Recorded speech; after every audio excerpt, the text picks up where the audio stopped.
Hello दोस्तों। तो पिछले एपिसोड में हमने देखा कि आसिरो होंजू को मार देती है और योजू को मारते वक्त इहारू और रेनो की मुलाकात काइजू बने क्लीनिंग मेंबर से हो जाती है। अब आगे काइजू नंबर 8 एनिमी के एपिसोड 6 में हमें दिखाया जाता है कि क्लीनिंग टीम के कुछ मेंबर सिटी के दूर से होंजू को देख रहे होते हैं।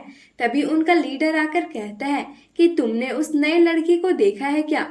एक मेंबर कहता है शायद उसने उस दिन की तरह फिर से खुद को वॉशरूम में बंद कर लिया होगा। वहीं इहारू उस क्लीनर को वहां से जाने के लिए कहता है, लेकिन वह उठता है और इहारू पर अटैक कर देता है। रेनो उसे संभालता है और ब्लीडिंग रोकने की कोशिश करने के लिए कहता है। इहारू कहता है तुम कौन हो शैतान कहीं के। तभी वह क्लीनर खुद को काइजू में ट्रांसफॉर्म कर लेता है। इहारू कहता है ये वही है ना जिसने किकोरू को हराया था। रेनो हाँ कहता है। काइजू कहता है इस बार मैं खाली हाथ नहीं लौटूंगा। डिफेंस फोर्स ऑफिसर का एक जिंदा सैंपल तो घर लेकर ही जाऊंगा। रेनो अपने प्लेटून लीडर इकारुगा को इन्फॉर्म करता है कि यहाँ इंसानी रूप वाला काइजू है, लेकिन उसका कम्युनिकेशन फेल हो जाता है। काइजू कहता है कि ये इलाका बाहर की दुनिया से पूरी तरह कट गया है, इसलिए मैंने इंसानों का शिकार करने के लिए यह तरकीब निकाली। फिर वह रेनो पर अटैक करके उसे भी इंजर्ड कर देता है। काइजू कहता है मेरा निशाना सही जगह लग क्यों नहीं रहा। रेनो मन में कहता है ये मेरे सूट के कवच को तोड़ रहा है। मगर तभी काइजू कहता है कहीं तुम वो तो नहीं सोच रहे हो। रेनो उसकी बात सुनकर किकोरू की बात को याद करता है। उसने बताया था कि मैजिक की वजह से शुरुआत में उसका हमला नजर नहीं आएगा, लेकिन तुम उसकी उंगलियों को ध्यान से देखकर उसके अटैक का पता कर सकते हो। तभी काइजू फिर से उस पर अटैक कर देता है, लेकिन रेनो बच जाता है। काइजू कहता है तो मैं सही था। फिर रेनो काइजू पर अटैक करते हुए इहारू को यहाँ से जाकर बैकअप बुलाने के लिए कहता है। इहारू मैं तुम्हें अपनी जान बचाने का मौका क्यों दूं, मैं कहीं नहीं जा रहा। तभी रेनो इहारू को काइजू से बचाते हुए कहता है प्लीज यहाँ से चले जाओ। फिर इहारू भी सिचुएशन देखकर वहाँ से जाने लगता है। काइजू रेनो के नजदीक आने लगता है। रेनो सोचता है कि मुझे डर लग रहा है।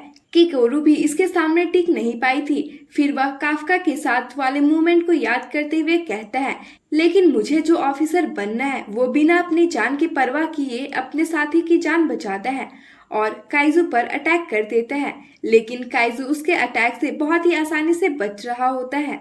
इहारू भागते हुए कहता है कि रेनो पहले तो ऐसा नहीं था, वो शैतान का सामना अकेले कैसे कर सकता है। तभी वह नीचे गिर जाता है और होसीना की बातों को याद करने लगता है, जिसने कहा था कि बस कुछ ही लोग 30% कॉम्बैट पावर से ऊपर जा पाते हैं, लेकिन सभी के अंदर इसे पार करने का पोटेंशियल है। इहारू कहता है मैं इतने दिनों से 20% पे ही अटका हुआ हूँ, लेकिन वो मेरे आगे निकल गए जैसे कोई बड़ी बात ही ना हो, और मुझे ये नहीं पसंद। वहीं रेनो लगातार काइजू पर अटैक कर रहा होता है। काइजू अचानक से उसके सामने बैठकर कहता है लगता है तुम मेरे बारे में बहुत कुछ जानते हो, लेकिन सब कुछ नहीं जानते हो, और उस पर काफी खतरनाक अटैक कर देता है। तभी इहारू आकर उसे बचा लेता है। रेनो कहता है इहारू आखिर तुम यहाँ से गए क्यों नहीं। इहारू सोचता है शायद मैं रेनो से नफरत नहीं करता, कमी तो मुझ में है क्योंकि मैं खुद को बदल नहीं पाया। हर वक्त मुझे कोई ना कोई चाहिए मेरी जान बचाने के लिए। फिर वह कहता है रेनो याद रखना तुम मेरी जान नहीं बचाओगे, बल्कि मैं तुम्हारी जान बचाऊंगा। काइजू कहता है समझ नहीं आ रहा है ये जय बीरू कर क्या रहे हैं। रेनो कहता है मगर तुम तो मदद बुलाने के लिए गए थे ना। इहारू कहता है चुप करो, अगर मैं लौटा नहीं होता तो यहाँ तुम्हारी लाश पड़ी होती। काइजू कहता है ओ तो ये यहाँ से भागने की कोशिश कर रहा था, लेकिन मेरी परमिशन के बिना यहाँ से कोई भी नहीं जा सकता है। फिर दोनों लड़ने के लिए तैयार हो जाते हैं। इहारू कहता है मेरी हालत ठीक नहीं है, तुम इसे मारो और मैं बैकअप देता हूँ। इहारू इलेक्ट्रिक फायरिंग यूज करता है। रेनो कहता है एक कंडक्टर राउंड। इहारू कहता है तुम अकेले थोड़ी ना हो रेनो, जो अलग अलग बुलेट्स यूज कर रहा है। काइजू उस अटैक की वजह से हिल नहीं पा रहा होता है, लेकिन वह इहारू पर अटैक कर देता है। इहारू फुल कंसंट्रेशन के साथ उसके अटैक से बच जाता है।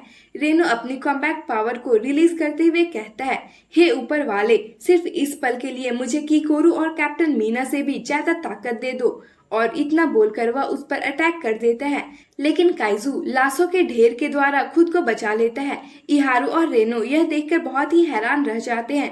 तभी काइजू उस ढेर से बाहर निकलते हुए कहता है तुमने बहुत बड़ी गलती कर दी और इसकी सजा तो तुम्हें मिलेगी ही, और रेनो पर बुरी तरह से अटैक कर देता है। तभी प्लेटून लीडर इकारुगा होसिना को बताता है कि रेनो और इहारू से कांटेक्ट टूट गया है और उनके विटल सिग्नल भी नहीं मिल पा रहे हैं। काफका यह सुनकर रेनो की फिक्र करने लगता है। तभी वह एक मरे हुए योजू में से कुछ मूवमेंट देखता है। तभी किकोरू भी काफका के पास आ जाती है। वो दोनों समझ जाते हैं कि वो आ गया है। उसके बाद काफका रेनो और इहारू का बहुत ज्यादा फिक्र करने लगता है। वहीं रेनो इंजर्ड होकर नीचे गिर जाता है। वह कहता है कि मैं हिल नहीं पा रहा हूँ, मुझे सूट से खून रोककर खड़ा होना होगा। मैं अभी जिंदा हूँ क्योंकि जंग अभी तक खत्म नहीं हुई है। काइजू कहता है तुम अब भी हिल पा रहे हो, इंसानों को मारे बिना उन्हें रोकना मुश्किल है, इसलिए तुम्हें तो मरना ही होगा। इहारू कहता है तुम ऐसा नहीं कर सकते हो और उस पर अटैक कर देता है, लेकिन काइजू बहुत ही आराम से उसके अटैक को रोक देता है और इहारू पर ही अटैक करके उसे भी इंजर्ड कर देता है। उसके बाद रेनो की तरफ बढ़कर उस पर भी अटैक कर देता है। उसके बाद भी उसे हिलता देखकर वह फिर से उसे मारता है। इहारू गन तक पहुंचने की कोशिश करते हुए कहता है कि मेरा साथी मारा जा रहा है और मैं कुछ भी नहीं कर पा रहा हूँ।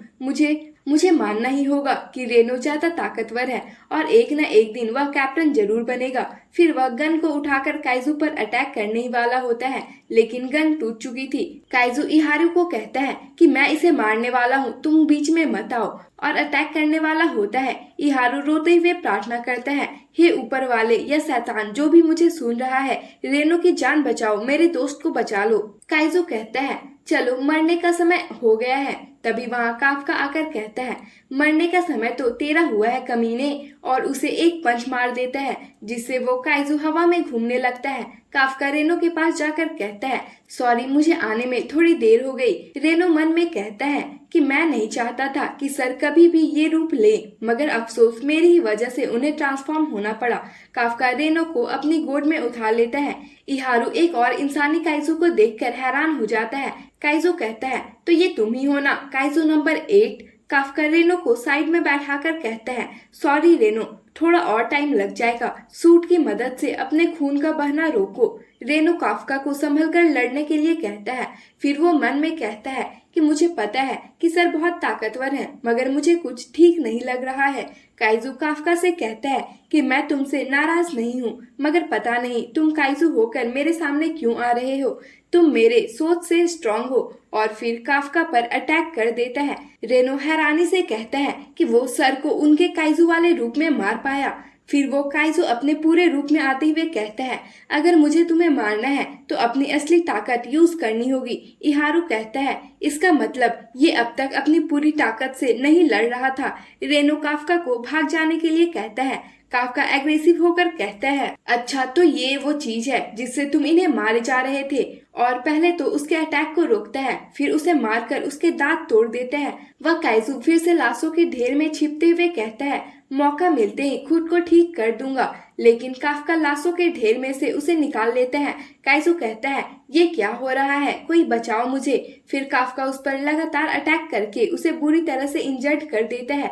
काइजू कहता है मुझे ठीक होने में टाइम लगेगा, पीछे हटने में ही भलाई है, लेकिन काफका तो उसे पीछे भी हटने नहीं दे रहा था।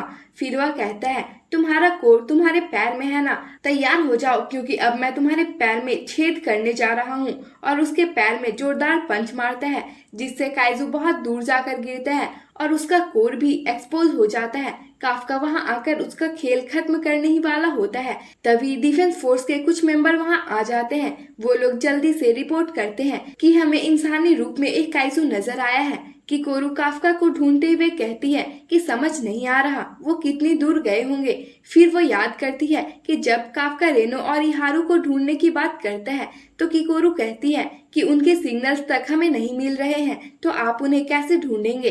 काफका कहता है अगर वो दूसरे इंसानी रूप वाले काइजू के साथ हैं तो मैं उन्हें आराम से ढूंढ लूंगा, और काइजू में ट्रांसफॉर्म होकर वहां से चला जाता है कि फॉक्स डॉट सेक्टर में इंसानी रूप वाला काइजू मिला है जो कि काइजू नंबर 8 की ही तरह दिख रहा है। होसिना वहां और डिफेंस फोर्स भेजने का ऑर्डर देता है। किकोरू कहती है कि सबके सामने आप काइजू क्यों बने। वहीं काइजू को भागने का मौका मिल जाता है। वह कहता है कि मैं तुम्हारी चाल को समझ चुका हूँ, अगली बार मैं तुम्हें नहीं छोड़ूंगा।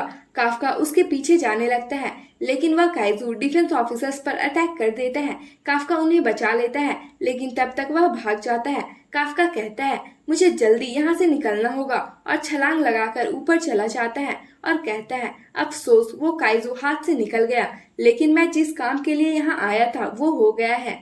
फिर वह घायल था, इसलिए धीरे धीरे आगे बढ़ रहा होता है। तभी होसीना वहां आ जाता है और कहता है, तुम आखिर मिल ही गए, काइजू नंबर 8। काफ्का उसे देखकर हैरान हो जाता है।